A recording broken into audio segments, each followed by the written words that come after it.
All right, everybody, welcome to the Hunter's Quest podcast. This is your host, Hunter McWaters. It's great to be with you, and I hope you guys are having a great fall so far. I can't believe it's already September 20th. So if you're out there chasing down bugles or high country bucks, whatever you're getting into, or if you're like me, just chomping at the bit to get out on your next adventure, hope you guys are enjoying, spending time with the family as well when you're not in the woods, and just having a great fall so far, and hope you guys fill some tags. And today I've got a really cool episode with probably one of the coolest, toughest ladies I've ever spoken to. If you spend any time on Instagram, you may have seen her on there. Her name is Tana Grenda. On Instagram, she's Tana Sue Fit. But yeah, her and her husband, Adam Grenda, live in Alaska. And she, like I said, is the real deal. I mean, you'll hear in this episode, but she goes out on solo adventures. Like, her husband will literally fly her in somewhere in the Alaskan wilderness and drop her off alone to like hunt down a pack of wolves. Crazy stuff like that. Like, she is legit. She's the real deal. Super nice, sweet lady as well. They also, both of them I think have hearts of gold. I've only spoken to them limited amount, but they've adopted some local tribal kids in Alaska and done some foster care. So really great people. Great hunters. So me and Tana talk about, women in the outdoors, everything she's got going on, a little bit of her story, and she tells me some like insanely epic stories, including how she almost got chased down and mauled by a grizzly, and they had to use their backup revolver and shoot it at like 5 yards before it killed them, basically. So some really cool stories in there. Hope you guys enjoy this episode.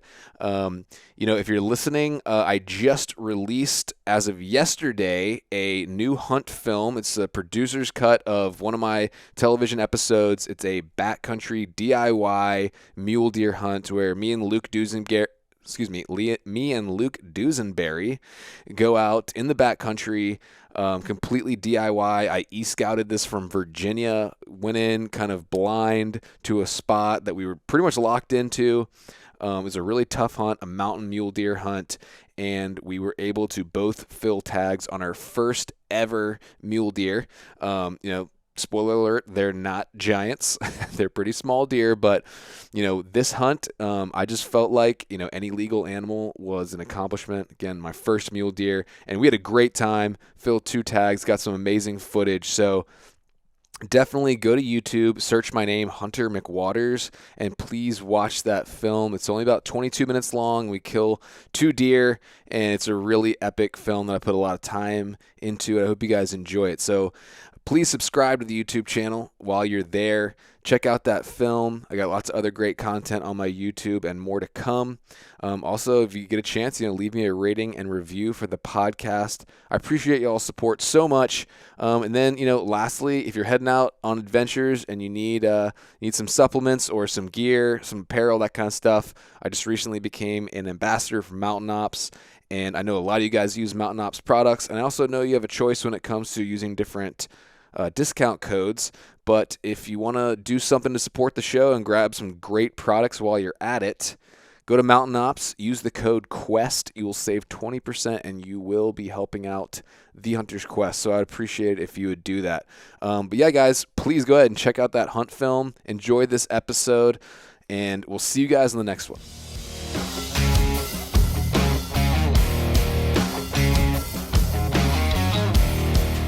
So Tana, I know you're in Alaska, but where in Alaska do you live?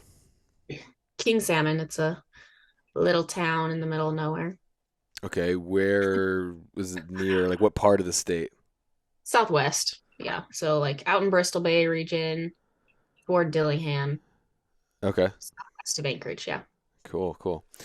Um, so yeah, I just got back from there, and just like slight bit of context, like Alaska, my first backpack hunt, my first Western hunt ever was Alaska, which is weird, but Really?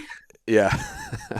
It was like a DIY walk-in caribou hunt in a controlled use area in East Central Alaska, and we didn't kill anything, but it like changed my life. And then I just got back from Mhm. my third trip, Another Okay. caribou hunt. Yeah, and was able to get a bull this time.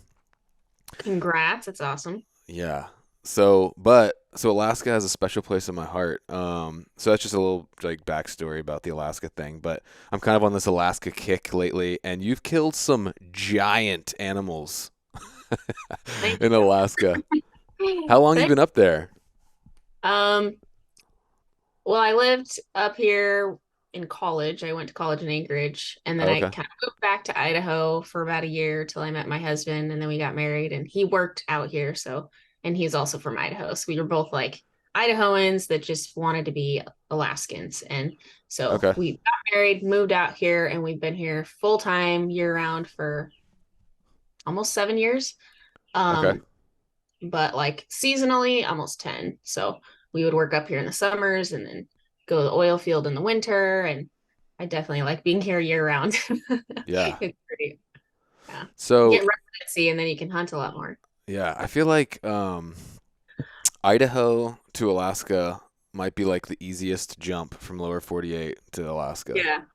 Yeah. I always tell people Idaho's like a mini Alaska. So Yeah, it even doesn't this feel that spring I much. was sorry, I was even this spring I was a hunt in Idaho and we climbed up really high looking for bears and even like the vegetation and stuff almost and like felt like Alaska-y. Hmm. Yeah. Oh, yeah. When you're in the Rockies, there's a lot of Alaska features to it. So, Yeah. yeah. Cool. Well, I didn't want to jump ahead too far, but yeah, I mean, I really don't know anything about you or your husband. I know you guys are big hunters, obviously, and you got pretty good social media presence. And I was looking at your Instagram. You got your hands in a lot of stuff. You're Hmm. a busy lady, and like I said, you've killed some ginormous animals. So I thought it'd be cool to get you on.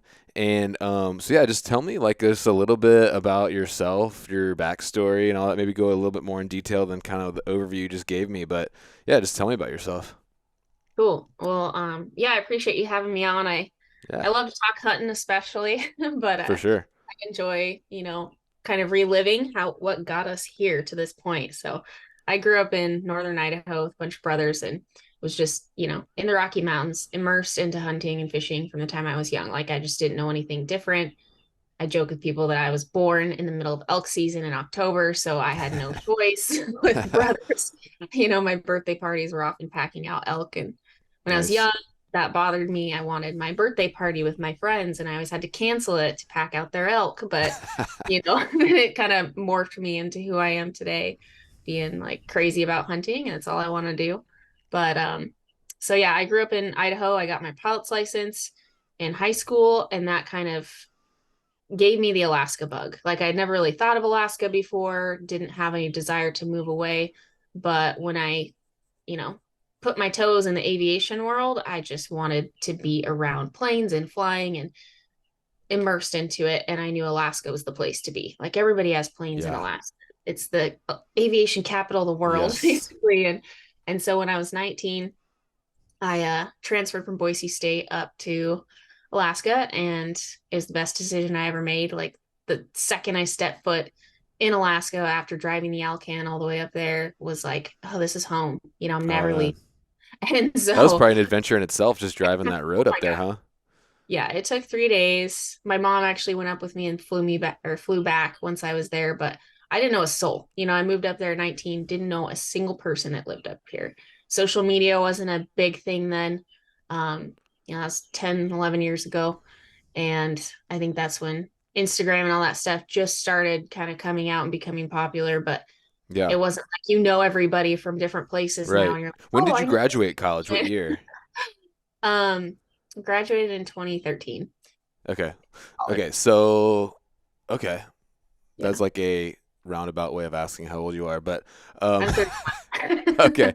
Okay. Cool. So I'm 36. So yeah, when I got into college, like, Facebook was like just starting and stuff, and so yeah, that's a big jump. And sorry to back up, but I was writing a note here. Did you say you went into some kind of aviation program, or you wanted to? Is that I what you were did. saying? Okay. Yeah, I got my degree in air traffic control Oh, nice. in Anchorage. Yeah. Okay. And that, So that anyway, was you my, drove up there. yeah. Drove up there, went to school, was going to be an air traffic controller so that I could have money to have an airplane and just fly when I wanted to. And it didn't really pan out because when I got married, I got an offer and they wanted me to move to a big city on the East Coast and be a controller. Hmm. And I was just like, no, that's not the life I want to live. It was a great offer career wise, money wise. People told me I was absolutely insane for turning it down. And I'm like, I want to go to the bush. Yeah. And just, I went to the bush and I lived out here and I got a job at an air taxi and was like throwing bags and fueling airplanes and, running people around that were going in and out of hunts. And we just kind of built our life out here from nothing. And I'm really glad that we did. I'm glad I'm not sitting in a city in a tower, telling airplanes where to go. I get to like be in an airplane and Yeah. go in the middle of nowhere and hunt and live my dreams. So it's pretty freaking awesome. I Yeah. can't go. So you're Yeah. able to keep the aeronautical thing alive, but you just like did it in a cooler place and in a cooler context, really. Yeah. Yeah. And I learned after being out here and like having kids, I don't really fly much myself anymore behind the controls, but my husband does, and we have our own plane. And so I Okay. don't really care whether I'm the pilot or not. I enjoy being in the airplane. Just it's a great way to just disconnect and like you're Yeah. just flying away from all the world problems and any worries, and Yeah. you immerse yourself into the most untouched land on the planet, and it's just amazing. So That is so he's you my fly. personal pilot. Yeah. Well, Okay. You I can don't fly fly. anymore. I used to. Okay. I just don't stay current. And Yeah, the yeah. places that we need to go are like ridge tops and beaches and not strips and runways. And my husband is really good at that, and I am not. So I always tell him, well, I could either fly and like land lame places, or you could fly and we can go to some pretty awesome places. So Oh my gosh. Yeah. It's amazing. I mean, first of all, if you're an Alaska resident and you have a plane, like the world is your oyster. Like that is absolutely. one of Yeah. the best as a hunter, like one of the best situations you could possibly be in. But on this last trip, we didn't fly. We took an airboat up to Ivashack River, but long story short that I don't really want to get into, basically we got harassed by this angry person, Gosh. but this dude landed on us. That's not what I'm talking about. The dude landed on us on a bar, and he landed like 25 yards from me. But like, I could not believe. Mhm. I mean, aside from the fact that like he was like so mad when he got out, he almost started throwing fists, and that's a whole other story. But by the way, we weren't doing anything wrong. He was mad at our transporter. But Okay. what I'm trying to say is it was amazing where he could land this thing. I was like blown away. Yeah. Like it's wild. So does your husband land in crazy like bars and do wild stuff like that? Yes. That is a fair statement. I honestly have never seen anyone go places where he goes. That's awesome. Like I would put him in the top tier of bush pilots, if you call him that. He doesn't like to call himself that. He's just like, I'm just a pilot, but you know, he lands in places that I would not even think is possible. I'm always just like, you're landing where? Right there. Okay. And you're gonna pick up my moose right there and shuttle, 900 pounds out of there. All right. You know, he is so freaking skilled. I mean, I've never seen anyone more talented behind an airplane. Wow. Um, so yeah, I'm very blessed, very lucky in that way to have What my kind of first. plane do you guys have? We have Super Cub. Okay. And do you guys do that as part of your businesses and stuff, or is it just something you kind of do with friends and family and y'all? Yep. Yeah. No, we don't do anything for hire, which is funny because we get asked all the Oh, time. I'm Like, sure. I'm sure he could be booked out for 5+ years as transporter if he ever went into it. Oh yeah. But I just can't talk him into it. And he doesn't want to. He's like, I just love doing it myself. I could care less about the money, and I want to enjoy this myself with you and our family, and That's awesome. which I really respect. And yeah, I mean, when we came up here, just to kind of put it into perspective, when we got married, he had $300 in his account and I had nothing, and we had like so much college debt. Mm. And people are afraid to make the leap and do things that are scary until they have it figured out, or like they have the money saved up, and we had nothing. And we went to the oil field. We worked pretty hard to like save up some money and enough money to put a down payment on a Super Cub. We didn't have a house. We didn't have anything to our name, literally. And we put a down payment on a Super Cub and moved to Alaska, and that's all we had. but we knew that that would be the vehicle to all the adventures and like these Oh yeah. core memories that would make our dream life become reality. And so, and people are like, "Oh, it must be nice." I'm like, "Yeah, it is freaking nice because I've worked really hard for this, Yeah. and we started from nothing and built it." Yeah. Um, so we made a lot of sacrifices to make it happen. We certainly didn't have anything figured out when we moved here. We were just, scraping by, living paycheck to paycheck. And then any extra money we had, we put into avgas and go fly and go hunt. And then yeah, just kind of built up from there. You know how it is in your 20s. You're just Yeah. trying to make it. That's awesome. That so many. I mean, so I'm not comparing myself to you, but like I'm similar in that like I'm not motivated by money so much. I mean, obviously, and it's so hard because everything in our society is geared to making you be obsessed with money. Oh, absolutely. Yeah. Yeah, I mean, and it's really hard. And obviously, you got to like be productive and like provide for your family. You don't just like, Yeah. but at the same time, like I just respect how um, you weren't. That wasn't your main motivation, and I'm kind of Yeah. like that too. But that's really cool, and then that, like you said, it looks people are like, oh, that's so cool that or I don't know what it is, but it comes with sacrifice too. It's not just fun all the time, but at the end of the day, it's worth it. Oh, yeah, 100%. And money is great and it's a vehicle to freedom. And that to me is like why I work hard and why I'm an entrepreneur is I want to be able to have freedom. Yeah, I really would just live out in a cabin in the middle of nowhere if I could. But I need to have some way to provide for my kids and my family right now. right.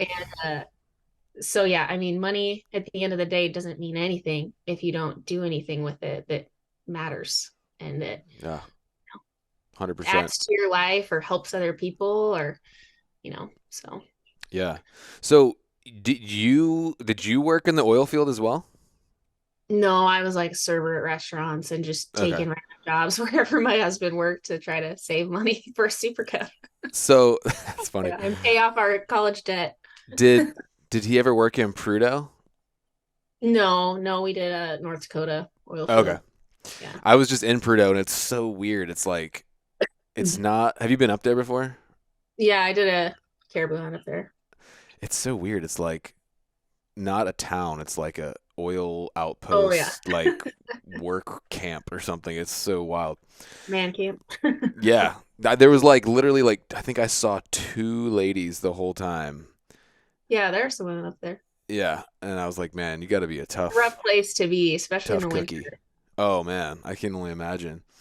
Yeah. Um, okay, I'm looking at my list here. I got stuff. So I know you guys are on your Instagram anyway. It's like you're involved in like a couple different businesses. So like what all kind of stuff are you into these days as far as your entrepreneurship? Yeah, so I run retreats out here. That's, I would say, fairly new. I started that last year, and my goal with that is to do fly out retreats for Mm, women to take them out into the wilderness of Alaska, put them into the elements, expose them to this awesome life that we get to live, challenge them in ways that they've probably never been challenged, and be able to teach them like wilderness skills and shooting and gain confidence in a lot of this stuff, whether it's related to just hunting or just, confidence in going out in the woods themselves in general. yeah, And it's been amazing. It's probably my most favorite part of my business is to bring like-minded women like me out here and we go out and just have an absolute blast camping and hiking and shooting and fishing and um, we did a hunting retreat in Hawaii last year with a ooh, friend of mine and just it's so much fun. So yeah, I do retreats and then I do online coaching. So okay, I train people virtually, whether it's programming workouts, doing nutrition. I'm a nutrition coach, and then I have a life coach on my team as well that does more like life coaching therapy side of stuff.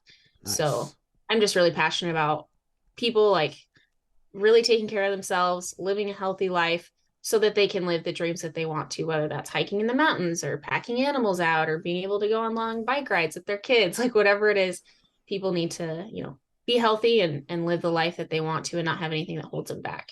So health, yeah, fitness, adventure, all really big passions of mine. yeah, which is a big part of it. Yeah. So your women's retreats, have you ever had like an instance where it was really tough, where you like really had to push someone and they were like really outside their comfort zone and like you didn't know if it was gonna like come together in the end? Oh yeah. I mean, Alaska. Oh yeah. Alaska's like it's type 2 fun. You come here and you're It's like intimidating. Like the second you land there, it's like you're like nervous. yeah, right? It's just so unknown. Yeah. And people are so used to comfort of I have my cell service, I have a road I can get to, I can get Yeah. in my pickup, I can get warm, I can get dry, I can drive Mm-hmm. home.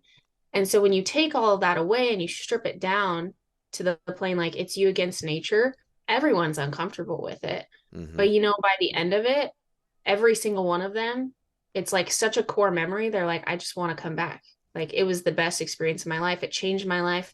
It helps women reprioritize themselves because all of us get caught up in like the day to day of life and taking care of our kids and doing this task. And you come out here and you have nothing. You have no toilet, you have no water, you have no electricity, you have no cell service. Mm-hmm. And you just get to like simplify it down to like, who am I? And like what is important to me?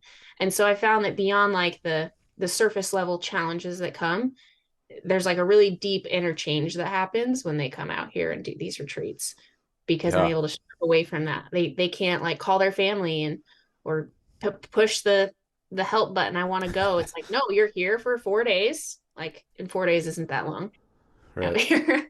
But what happened this year is our very first retreat, we actually got stuck an extra 3 days Oh, due to weather. Like when you're flown in and the weather comes that's in. Alaska. So that was yeah, it's Alaska. And there were some moments where people were starting to kind of lose their mind, but it's a really great mental training moment. I'm like, you have your mind and that's it. You have 3 minutes. If you panic, you lose everything. Keep your mental toughness. We're fine. We're intense. We're dry. We're warm. Nobody's having an emergency. And guess what? Everything at home can wait for a couple of days. Mm-hmm. And we are not going to risk it in the weather because we're going to make it out here alive and we're not going to die. So we're going to wait it out till the weather's good and can get picked up.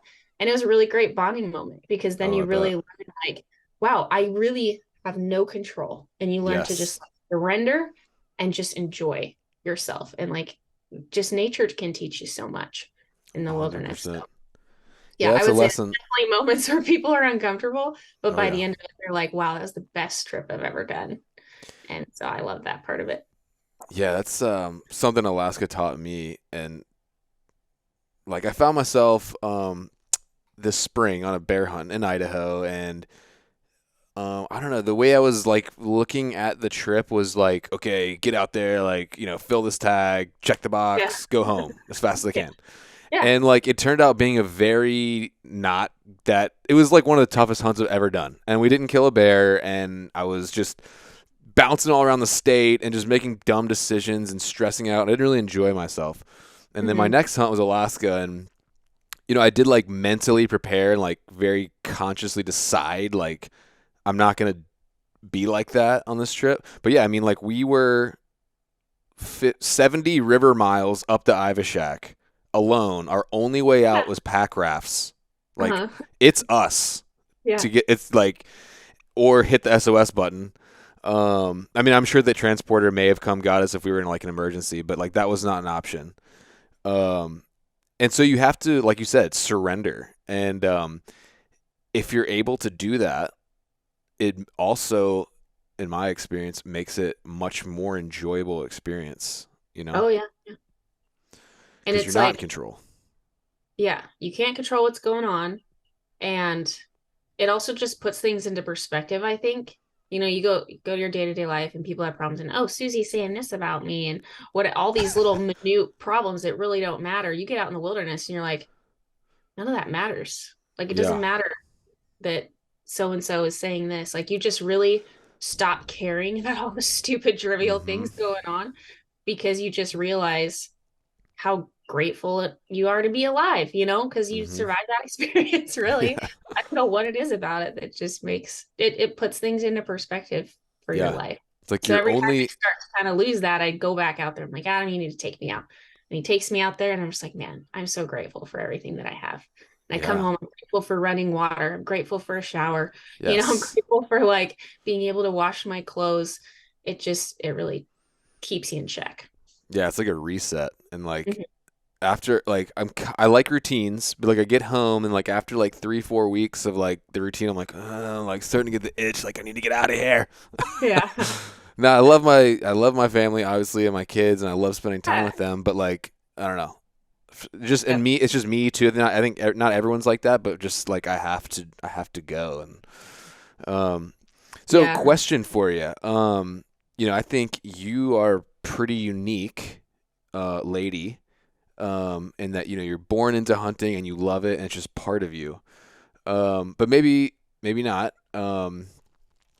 My question is, so I think that men have in our DNA, and some is more buried than others.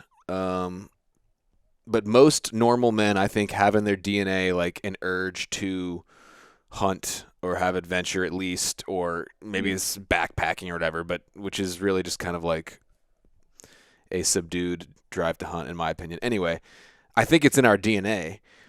Do you think it's also in women's DNA? It's just more suppressed, or do you think that it's kind of more of a acquired taste for ladies? Ooh, that's a hard question. Um, I don't really know if it is. I think the female world in the hunting world, I guess. Females in the hunting world, I should say, is growing faster It than is, anything that I've ever seen. And we're very capable.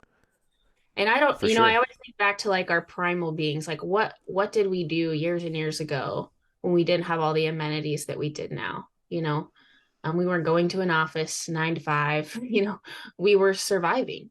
Hmm. And so I think we are very capable. And at some point, there's a primal instinct in there that we're providing for our kids, whether that was through farming, whether that was through hunting, um, whether it was through gardening. Like we have that innate desire to help and to provide for our family, just like men do. For sure. Um, Obviously, men are more of the, I think, protectors and stuff. And it's funny because I often talk about this with women because I have a lot of women hunters that come to me and like, hey, I want to get into hunting, but I'm intimidated and I don't know if I can go with the guys and I don't know if they want me there. And it's just kind of this weird thing. And I'm really grateful that my brothers never treated me really any differently other than they try to do stuff for me like, oh, I'll carry that for you or oh, I'll cut that deer up for you. And I'm like, no, let me do it myself. I'm capable. I can do it. Yeah. But I talk to women all the time and that's a common thing of I don't know if I can do it like with my husband or my boyfriend and I don't really know what I'm doing. And I'm like, just get out there and do it. And Hmm. I think too, we hunt differently that men are like, and maybe I don't know, you can correct me if I'm wrong, but I'm married to one. So they're very like oriented to the mission and women hunt differently and that we are a little more of multitaskers where we can like sit back and like hunt smarter Hmm. instead of just like there's a bull I'm going in. Like we tend to like sit back, observe everything, multitask a little bit, and I don't know if we're slower hunters, but we're just more not as aggressive. That's the word. More Right. methodical. Yeah, methodical. The men I've hunted with are very aggressive. And I can get Hmm. aggressive as well because that's kind of how I was trained in hunting. But men and women just hunt differently. But long way around that. I think women do have that instinct at some point. And if they've done it, they love it, then great. I've had women that have tried it and they're like, nope, not for me, which is totally fine. Yeah. But I don't No, know. I think that's the really cool thing about your retreats too, is like, I think not that like, I don't think, I mean, certainly in some cases, but I think for the most part, a man's not going to, in this day and age, say to a like, you can't do it. But, maybe subconsciously or through society or whatever, I think a lot of times women are told or feel that they can't do things, even if it's like, oh, you shouldn't go running at night by yourself because you're a Mhm. lady, or stuff like that. Yeah. Um, but when they get out there and they see, just like the same with me, same thing when I went on my first backcountry hunt, when you see what you are actually capable of and you have a little bit of guidance and you're not, completely alone, it Mhm. just it can be totally like you're like, oh well, I climbed that mountain in Alaska and survived. Like I can definitely do this. Like Yep. it just translates like Mhm. David in the Bible. The Lord is with me with the lion. He's with me with the bear. Like I can take this Yep. giant. Exactly. Yeah, it teaches you a lot. It's very empowering. And so yeah, that's kind of my goal with retreats is like to find these women that I don't know if we're necessarily just tomboys, but we love being in the outdoors. We love hanging with the men. We didn't really get along with a lot of women in our life because we didn't like to shop and do our nails and do all this stuff. Like we wanted to go get our hands dirty. Hmm. And so I'm like finding these women from all over in pockets and we all come together. We're all like, we don't get along with women. And then we all get along together because we're all the same. Like, yeah, we didn't know we existed. Like there were more people out there like me. And then they just become really empowered because they realize how capable they are and Oh what man, they're that's able to cool. do. So I wish I could get my wife to come out to one of your things. That'd be because she's kind of like that. Like she's more relates to guys than yep. women. Like I did take her on a backpacking trip one time, but it was anyway. That's a long story, but yeah, I'd love to get her out there sometime. That'd be cool. I think she would like it. I've taken her hunting before, but just like whitetail hunting around here. But um, I know the topic you brought up about women hunting different than men is interesting. Is there anything else you could say on that? Like, 'cause it's kind of interesting to me. Um, I don't know. It's hard to explain, I guess. I Or guess the maybe way that could you relate it to a story? Like one time you're out with yeah, your husband or something, and like this is how yeah. you would So approach it. I figured it out with hunting with my husband. I would get very frustrated. And I've talked to a lot of women who have done this as well, that you get into a lot of fights with your significant other if you're hunting with them because you think differently and you want to Mm, do things differently. And he wants to stalk it this way and you want to stalk it this way. So I guess a good example would be I was on a bear hunt with my husband. This is such a core memory for me because and I just remember it so vividly because it was the worst hunt we've ever been on together. And then like full disclosure, we fought the entire time. It oh was the yeah, most unenjoyable I bet me and my wife would be. relationship hunt. Yeah. And we've had some amazing ones together, don't get me wrong. But this one was just a rough hunt for a few reasons. One of them was it was a bear hunt 6 months after I almost died from a bear. Oh my And gosh. that was like too much for me. I still had like some PTSD and a lot of trauma with it. And I was supposed to be like right next to him, like backing him up. And he wanted to do an archery. And I was like, no, I'm not backing you up. Is it like you're using a rifle and he wanted to use a bow? And I'm just like, Mm. I can't do this. But anyway, we wake up one morning and we leave right at first light from the tent and we're just gonna kind of go to the creek. And it's a fall brown bear hunt on the peninsula of Alaska. So, big bears, they can get up to 10 feet or more. Wow. And you get on the creeks because all the salmon are kind of running up the creeks, and that's where he's going to get his potential archery shot that I'm supposed to back him up with. And he leaves the tent with his first light, and like I walk and I glass, and I'm like, I take my time because I don't want to miss anything. Mm. And he's like full bore, just Get walking as there. fast as he can to get there to Yeah. the creek because that's where he thinks the bears are going to be, right? So he's walking and I'm like stopping, glassing around us because, like, what if there's a bear nearby? Weird, right? We're in bear country. And I like walking, glassing, and I just keep looking up, and he's not even stopping. I mean, he's just like, he's got this goal. He's one track mind. I got to get to the creek. That's where the bears are. And I look up and I see a bear coming up the ridge, like about to run him over. And he doesn't even see it. And it's a big bear. He's just still so focused on the creek. And I'm like 100 yards, maybe 80 yards behind him. And I'm just like trying to get his attention. And I can't because he's just walking. Just going. I'm like whistling, like trying to whistle and get his attention. Finally, he looks back like, what? I'm like, I just point. And he looks, and there's a bear at 20 yards coming right Oh. at him. Doesn't see him because it's like first light, just barely getting light where he can see. I just see like him skyline, and this bear's about to meet him. And he's like, oh, and he gets down, gets the rifle out, shoots this thing at like 20 yards, and just boom, boom, boom. And I'm 80 yards behind him trying to film because I'm supposed to also be filming him. But I'm like too far behind because I was sitting here glassy. So he gets the bear down. It's a good like 9.5 foot bear, big brown Wow. bear. Yeah. And so yeah, that was just an example that I talked. I was like, dude, you just had like your head down, like you weren't Yeah, even looking around you. And he's like, that's I just wanted to get to the creek. And I was like, we gotta stop. We got glass. We gotta take our time, you yeah. know? So maybe that's an example. I don't know. He No, he that's does great. stop and glass a lot, but in that moment he was just so driven to go to the creek. And Yep. I was like, dude, what if we got a bear around us? Sure enough, about ran him over. Yeah, no, that's a great lesson. I think we are guilty of that a lot of times. It's like we get something in mind, like get to this point, and it's just like go. I do that for sure. Um, so that's a good example. Okay. Um, maybe And then do you I've also think? had women too, just to add on that, Yeah. who felt like they couldn't speak up with what they thought they should do, like how to Mm-hmm. stock a bull, or oh, I think we should go this way. And I've had like clients and women at my retreats and stuff that would send me messages and be like, guess what? My husband actually like listened to what I thought we should do and it worked. And that gave me a lot of confidence that I kind of knew what I was doing. So Nice. like I think it's important that yes, you guys have your instincts and like we have our instincts, and kind of meshing them together and compromising can make a really killer team when Yeah, it comes to hunting. If you use it right, so it's just like, oh no, I know what I'm doing and she doesn't.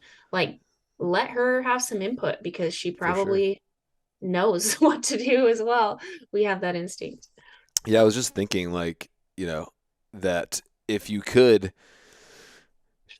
hunt with your spouse or whatnot, and like you said, use the strengths of Yep. both sexes to your advantage, that'd probably be a pretty killer combo. Oh yeah. Yeah. My husband and Yeah, I are great hunting team together. Like we're pretty unstoppable when that's we're awesome. together. Now that Yeah, he's learned that I know what I'm doing. and to listen. Um, okay, well, on that note, could you think of your most epic Alaskan adventure and tell me the story? Are we talking epic or just I don't know. worst or memorable or You pick. oh Just tell me a god, story. it's pretty tough. Or I'll your think of favorite. Your favorite. in the last year. Yeah, I'll You think of just killed a huge moose, didn't you? yeah. But I I killed mean, there's so many. I'm sure you have like so just many guys go to her small things. Instagram and look at the amount of giant animals she's killed. Like no wonder it's hard for her to pick an answer. But if you can Well, it's pick not even one that. It story, doesn't have to be a big. I know, There's I know, a lot I of know. crazy things. Um. Oh gosh. Okay. One story in the last year. One of five. I was going on a solo wolf hunt. So I love predator hunting, and I'm Do you kind of solo a hunt a lot? freak about wolves. Um, not so much anymore because of my trauma with animals trying to maul me. But those are stories for another day. But yeah, I killed my biggest caribou solo out here. Um, and Is so that the yeah, one that you just got the mount back? And I think I commented yeah, as like, yeah, it's a giant. that thing is wild. Yeah, that was a solo hunt. That was a pretty epic adventure. So But like your husband will fly you out and just drop you in the wilderness by yourself. yeah, That's gnarly. yeah, no way out. Does he ever like question like or like No, is he he cool with fully it? He's just trusts like, me. "Yep, go for it." Everyone else thinks he's crazy. He's like, she's got this. She knows what she's doing. I trust her. Wow. That's He has a lot of that's faith next in level. me. And if I want to do something, he doesn't tell me no. He's just like, okay, yeah, I'll help you, you know. That's so cool. But last fall, I wanted to go on a solo wolf hunt because there was this wolf pack that was just not letting down, and they were killing a ton of moose in a drainage that we, find a lot of sheds and moose hunt and stuff. So you just want to make sure that you're managing the predators in that area. Mhm. And we'd seen this wolf pack over and over and over, and we were beaver trapping in there, and they just fresh tracks everywhere, every week. And so I was like, hey, I want you to drop me in here. I need to really kill this wolf pack. And the thought of that was so exciting and thrilling to me. And so he drops me off close to this river, and he takes off. And I mean, I still see him on the horizon. He's not even gone yet. And I hear, ooh, Ooh. literally in alpha, because I know wolf howls. He's an alpha male, and he was 100 yards from me in Wow. the brush. And I'm supposed to, like, it's almost dark. I need to like set up my camp right here because this is where I plan to hunt. And they are right there. Wow. And in Alaska, you cannot hunt the same day that you're airborne or in Right. the air, right? You have to wait till the next day to start hunting. So now I have wolves 100 yards from me and I can't shoot them. Mm. And so I'm starting to kind of get excited, but also freak out at the same time because I'm solo and I'm by myself. And so I hear that one howl and I howl and they're howling back to me. And I'm just like, oh my gosh, I'm surrounded. And one lights up here and one lights up here. And then it's so thick in the brush where they're at that you can't see through it, but you can see the grass moving. So I see like the grass go this way. Oh, And then I see geez. the grass move this way. And I'm like, oh my gosh, I can't even see him because the grass is too tall, right? And I'm just like, it's about dark. I need to set up. And this is like late November. So we don't have a lot of daylight at that time. Dang, that's cold too, I bet. It's, yeah, it's cold. It's like 10 degrees. It's dark at 5 p.m. It doesn't get light till 8 or 9 the next morning. So like I'm prepared to just be in a tent for like How long were you planning to be out there? 17 hours, just a day or two. Okay. I was hoping just to kind of go in for a day, see if I could kill him that day, come Just, back out. solo, go in, take out a wolf pack, normal Right. stuff. Yeah. Yeah. Just a normal feast day in Alaska. And out here, you can shoot 10 a day with no Wow. tax. Anybody can. Like you could come up with a non-resident hunting license and shoot 10 wolves a day without a tag. Like there's a Really? lot I of wolves. thought you had to buy wolf tags. No, you just have to get them sealed and turn them in. Okay.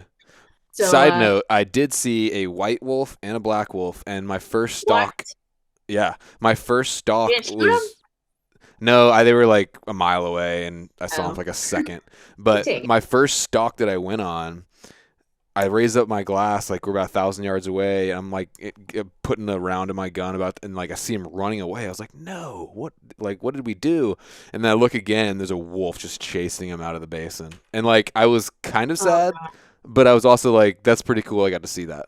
Yeah. Yeah. You see a lot of crazy stuff out here. Yeah. Anyway, sorry. So, yeah, I was going to be having to be in a tent in the dark for like 17 hours to wait for the daylight the Mm. next day, which really sucks to hunt in the winter because there's just not enough daylight. So I'm like setting up my tent, it's starting to get dark, and I just see the grass moving. Like, this is so creepy. They're howling. They're right there. They're now like less than 100 yards, 50 to 100 probably, maybe even closer. So then I set up my tent. It's about dark. I have this tiny little tent. I didn't bring a bear fence. That was dumb. That just gives me peace of mind so I can at least sleep. Right. But I just had this little tiny 2-man kuyu tent, and I get in there, and then I'm like right up next against the grass and the brush, and I feel the grass like whooshing towards me. Like I feel Oh like my I'm in gosh. Africa, and there's just like these predators coming to my tent and then going back. They would like whoosh toward me, and the wind was dead calm. So it wasn't the wind, it was just like shh, and then they like run back. And then they kept, they're really curious animals. So like, what is Yeah. this? They're Literally, like checking you out. yeah, I messaged Adam, my husband, on the inReach. I'm like, you dropped me in the middle of their home. Like they are surrounding me and I'm freaking out. And so I'm just in my little tent. That alpha male beds down not 30 yards from my tent No and way. howls all night long. They surrounded my tent. I could hear them run up and sniff the tent. No way. So for 17 hours, I'm literally having panic attacks. Like, Dude. this is my dream in the daylight, but when I can shoot, I Yeah. can't shoot them right now.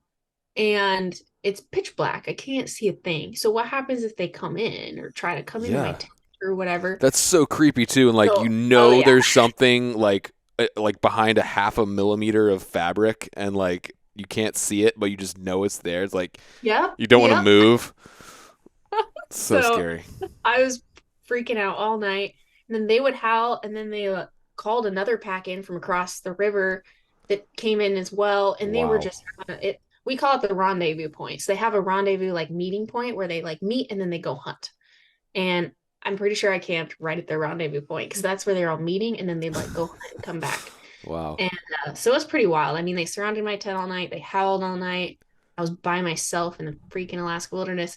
And then the next morning, I was just like every wolf hunter's dream and mine too. But I was just, my nervous system was so wrecked. I mean, I felt so exhausted because I didn't sleep all night, Yeah. so anxious because just the adrenaline of that just Yeah. about me out. Cortisol drip. And I heard him walking in the water next to me in the morning, and I just told my husband, like, can you just come pick me up? I can't do this. Like, I just tapped. I was like, I'm exhausted and I can't mentally handle this right now. Like, I'm afraid if I get out of this tent, they're all going to surround me. And I didn't bring my AR. Like, that was the one thing that I think would have made me feel better was having my semi-auto to kill Yeah. eight. It's a pack of eight. I knew there was eight, possibly more. And I only had a bolt action with 3 bullets. And I'm like, how do I like shoot? I just kept thinking in my head, if they surround me, I can only shoot 3 times. Then I have to reload. Are they going to run? Or are they going to come at me? You know, I'm just, Yeah. your mind just plays so many tricks. So my mind was pretty mentally weak that morning. Probably should have stuck it out, but he came and Ah. picked me up. And then I was like, you know what? That was stupid. I'm going to get revenge. So we set up a bunch of snares in there. I'd never really like trapped a wolf myself before. I've like done it with my husband. It's one of those things like if you haven't done it your whole life, like hunting, you don't have a lot of confidence in it. Right. So set up all my first snares and stuff. And I caught that alpha No 50 way. yards from where I was camped. And it was like the most glorious, like epic moment of my life. I'm just like, yes, Wow. I conquered this, you know. So it was one of those full circle moments that Yeah. Dude, that's pretty crazy. epic That experience. must have Yeah. been so scary. Like, And we trapped that whole pack. Like we got them all. yeah. And I know people like, oh, you got all of them. Wow. Yeah. Um, yeah, Over the that's, course of a few weeks, like it took time. But once we got that alpha, it kind of weakens the pack when they don't have their leader. yeah. And then all the young ones started just kind of scrambling around and getting caught in our snares. And Yeah. but So yeah, I, my husband caught a few and I was like, I caught the alpha in my snare. Yes. got you. Yeah. No, I can only imagine, dude. I don't blame you at all because I've literally, and it's funny, but I've literally been like in tents at night and had like mice crawling around and like it freaked me out.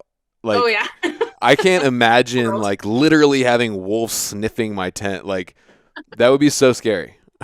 Yeah, they were just running around all night. And I put a game camera on that place too, and we got wolves on it every single day. Like it was just their meeting point. Yeah. And my husband just happened to drop me right in the middle. It was Oh pretty my crazy. goodness. Okay, so you've mentioned twice about almost getting killed by a bear. I have to ask you about it. Yeah. Um, it's on YouTube. There's a video on Stuck in the Rut, but my brother and I went brown bear hunting in 2021 in the spring. Long story short, we went after a bear like 6, 7 miles from camp, bedded up in the alpine in the snow. And he's a very avid, snowmobiler and knows snow and avalanche conditions really, really well. Spring snow. So, I kind of followed him up and he picked the lines around the cliffs and stuff. And anyway, we get up there and we've got a 338 Ultra Mag. He was gonna do it with a bow, and I was gonna be backing him up. And so he had a bow and a pistol on his chest, and I had a rifle. And to me, like, I just thought that was enough. Like, how am I going to carry 2 rifles? Because he's got a bow and a pistol to go in on this stock. Yeah. Hindsight 2020, we should have both had rifles and the bow, and both had pistols. You can never have too many weapons. Because we decided to not do the archery stock on this bear because it was so big and scary. And once I stepped in the tracks in the snow, I was like, whoa, like we are stalking a prehistoric predator, Mm. giant. I knew he was at least 10 feet, which is like a record book big bear. So we get up like 450 yards from it. It's bedded in the snow, sleeping. He shoots it 3 times, like once in the vitals, once in the shoulder, With the one long bow or no, with 338 Ultra Mag. oh We my decided god. to not do the archery. He looks like he's going down, and he's kind of uphill from us in the snow, and he didn't. He slowly starts sliding down the hill toward us. And I'm like, shoot him again, shoot him again. He got like 25 rounds. And these are 225 grain AccuBonds. We've shot bears with them, moose with them, Um, and the bolt jams on the rifle Oof. after the third shot. And then we start to kind of panic because now we have a bear that's wounded, not quite dying, and he's spewing out blood out his sides and out his nose. And like, I'm like, there's lung blood. Like, you got lungs, he's gonna die. And he just wasn't dying. They're Wow. big, tough animals. So the bolt jams. He's trying to get it unjammed. We can't figure out what's going on. What actually happened, we found later, was that the pressure of that like blew the primer out the back and jammed in the bolt. And so we couldn't actually get it to close. It's like the primer fell down in the perfect position in the action Oh, screw to where the bolt wouldn't close, which is like a wow. 1 in a million freak thing of how it fell and like prevented the bolt from closing. So it was pretty sketch. But yeah, we're sitting there trying to get it, and it's like our only rifle. Other than that, we have the bow and a 454 Casull revolver. So this bear's getting closer and closer and closer, and he starts picking up speed. And he sees us and he knows where we're at. He's pinned us. And at that moment, I was just like, my instincts were like, run. Because he went down in this dip and we couldn't see him anymore. Oh God. And the next second, if he made it to us, it would be 10 yards when he came up over the hill right at us.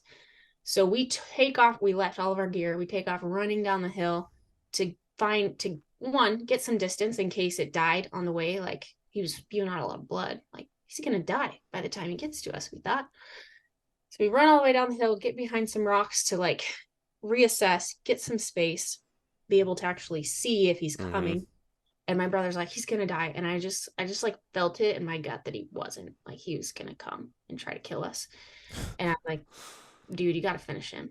He's like, no, he's gonna die. I'm like, he's coming. And I look up and his head comes up over the hill and Oh he's my like gosh. 100 yards, and he sees us, and like we're hiding behind these rocks, which is our heads like peeking up like this. He was looking for you.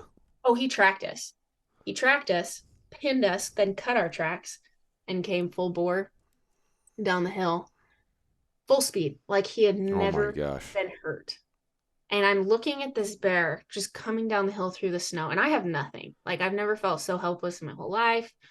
My life flashed before my eyes. I literally wrote off my life, my kids, because I'm just like, I'm done. In my head, I'm thinking, I just saw this thing eat 3 huge rifle bullets. What's this little revolver gonna do? That's all we have is five rounds in a revolver. Okay. And a bow. What? No, that's worthless at this point. So I'm like just sitting behind the rock with nothing. It was traumatizing. It was terrifying. And I see its big mouth and it's just coming down the hill full speed. He gets to like 25 yards and my brother starts shooting. And I mean, they have 12, big strides. They're 10 feet Yeah. square, no tail. So standing up, they're 12 to 13 feet. And when they're running full speed, he closed 100 yards in 10 seconds. I mean, it was that fast. And so like my brother starts shooting. He missed the first one. He like nicked the rock in front of its face. Then he like knew he had to make the next 4 count. And so it was boom, boom, boom, right in the chest. And then at about 5 yards, I like peek up over the rock. He has like one more lunge to come over. One of the shots like slowed him and turned him, and then he did one more shot in the side as he turned, and he just like fell behind this rock and down the hill, but we couldn't see him because we had like this drop off next to us. Mm-hmm. And he disappears, and I just hear like an avalanche slide, like shh, like snow sliding. And we just both look at each other and run straight uphill, because now at least we're uphill of a wounded bear. It's harder for them. Like, if he Right. tries to run at us, he's gonna pump out more blood, versus just sliding downhill on like a sled, which is what he did at first. um but yeah, he emptied the whole thing in him, turned him thankfully, because he was like 5 yards from ripping my throat out with his That's teeth. insane. And I was just ready to die. Literally, I was bracing for impact. And then we run up the hill, get some distance, still don't see him dead. It was another 40 minutes before we found him dead. Thought he was still tracking us. We go back to our gear. His steps went right by our gear and in our footprints, and he tracked us down. And then we found him dead at the bottom of that slide, like that just got him that last shot. That is insane. And so it was pretty traumatizing, to say the least. And then we still had to make it the rest of the night. And it was big storm rolling through, 50-mile-an-hour winds, pouring rain. We weren't going to have any good weather. If we had any emergency, no plane or helicopter could come in for the next 2 days. We were up in the Alpine, 2,500 feet vert, straight up. And we had to skin the bear, get down to the bottom of the mountain, because now we're wet, we're soaked, and we could go hypothermic if we had to stay up there. And I didn't think we'd survive the night. So we then had to, and then we'd seen other bears up there. So we're like, we got to survive these other bears. We have still a jammed rifle, and only 5 more rounds is all we brought is extra in our revolver. So we have to make it off the mountain, 6 miles back to camp through bear country with 5 more rounds in our revolver. And that's all we had. So we're like, okay, we survived that, but it's not over yet. It was a huge survival situation, man. We skinned the whole bear out, got to the bottom, like thankfully put our Onyx tracks on, and that saved us because there was a lot of like cliff faces and stuff. We have to navigate around in the dark, in the rain, and 50-mile-an-hour winds. It was a mess. But like our goal was to get to the bottom of the mountain so that we could like stay there and be safe and not be up there and freeze to death. So we got to the bottom, slept under a tarp on the gravel bar of the creek. It was freezing. I didn't actually sleep. I just like there's no way you slept. like my body's could go hypothermic. Like I have to survive this. We couldn't eat, we couldn't drink. Our adrenaline was way too high. Like we would just vomit. No way. It was so intense. So then we just tried to make it there till it got light so we could hike out with some daylight. And then it took us another like 10 whole hours to hike out. We each had 100-pound plus packs because the hide was 120 pounds. And then I took the skull and all the gear and everything was soaking wet. So we both had 100-plus-pound packs, hiked out 6 miles, back to our tent the next day with like flashbacks unlike anything ever. I mean, every 10 seconds, I could see that bear like chasing me and like about to eat me. And it just for 10 hours, I was like, this is absolute torture. Like, I just can't handle it. Insane. But you're in survival mode and you're like, I'm going to survive, you know? And so we finally made it back to our regular tent, called in my husband. The weather lifted, so he was able to come in the next morning, but we slept just like 12 hours. We were so tired and made it out the next day. And it was like, wow, I about died. You know? And it sunk in, and yeah, it was the most I remember situation. I remember when that like story came out now. Like for some reason I forgot when I even set this podcast up, but like that is such a wild story. And the fact that like he like actively like hunted you guys down. Oh, he like knew you shot him and he was like, I'm gonna get these guys. That is so nuts. We just got his age back. He's 17. Oh my gosh, 17.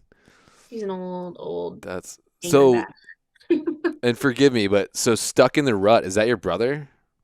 It's my brother's family now, but yeah, my brother started it.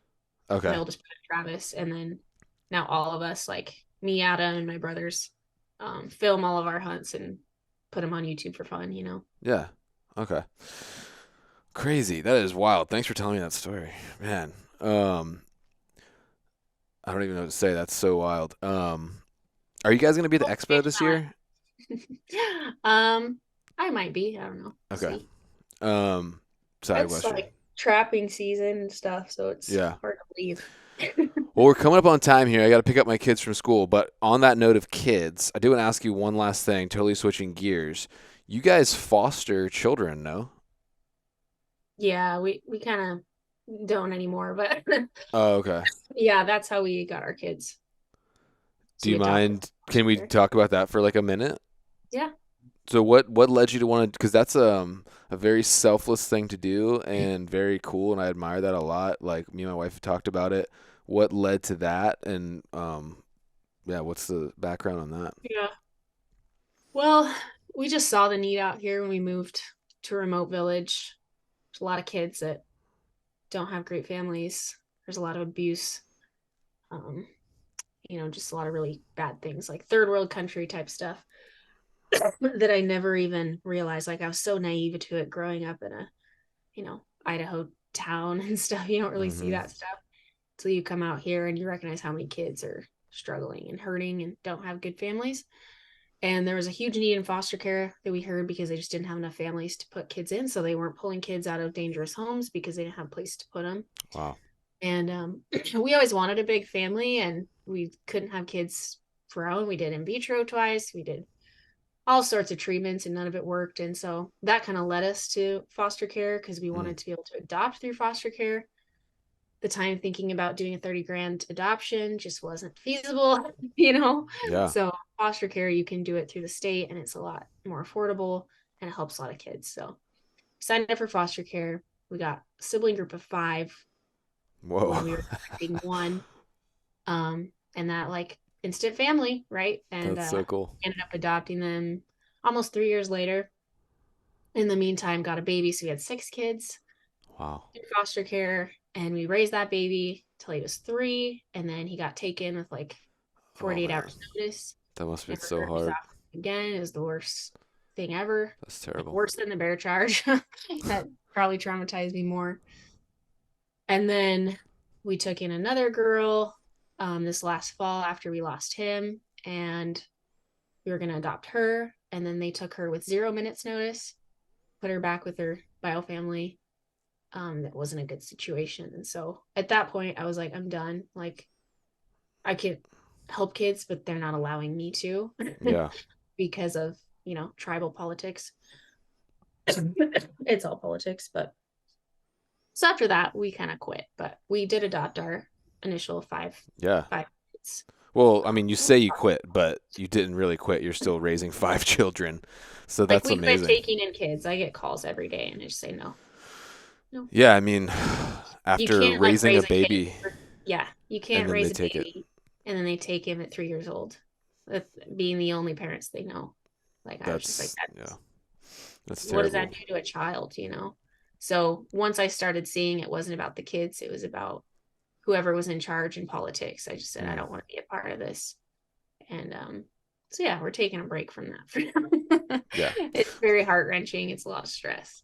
But still, you've adopted 5 children and taken them out of a probably a Mm-hmm. rough situation, and now like They're they may amazing. not know it yet, but they're probably some extremely lucky children. Yeah, they are. They're And I see all amazing the cool kids. stuff you guys do, like you're teaching them how to skin and trap and do all this cool stuff. Oh yeah, my So, 15-year-old daughter just shot a 73-inch moose bigger than whoa, I have ever killed. Her very first moose. that's so crazy. Like, girl, you don't even know. You don't even know how lucky you are. That's so But cool. no, beyond that, they're really amazing kids and obviously 100% worth all the stress, all the tears, all the worries. Yeah. It's- Well, that's awesome. You're able to do that and help them out. So, um, man, it's been great talking to you. I wish we could talk more, but I do have to go pick up my kids from school. But this has been a really cool conversation. I hope to either maybe meet you guys at the expo, or if not, maybe next time I'm in Alaska we could link up or something. But great talking to you. Yeah, thanks for having me on. I appreciate it. Yeah, where can people find more information about your retreats and your coaching and everything you guys are up to? Yeah, a lot of my stuff is either on Instagram or a website. So my retreats is Bristol Bay Retreats on Instagram, bristolbayretreats.com if you want to book and look at all of that and photos and everything. And then for my page, Tana Sue _fit is my Instagram page, or bristolbayfitness.com. And that's my coaching business. So, Sweet. and then Stuck in the Rut also on Instagram and YouTube. So Cool. Well, this has been great. I have to say, you're probably one of, if not the most badass ladies I've ever spoken to. So thank you for your oh, time. thank you. That's so sweet. And you're nice too, so that helps. All Thank right. Well, you. thanks again. And yeah, like I said, hopefully we can meet in person sometime. But appreciate your time. Thank you. All right. Sweet. Thank you so much. That was great. Yeah, thanks, man. Appreciate it. Yeah.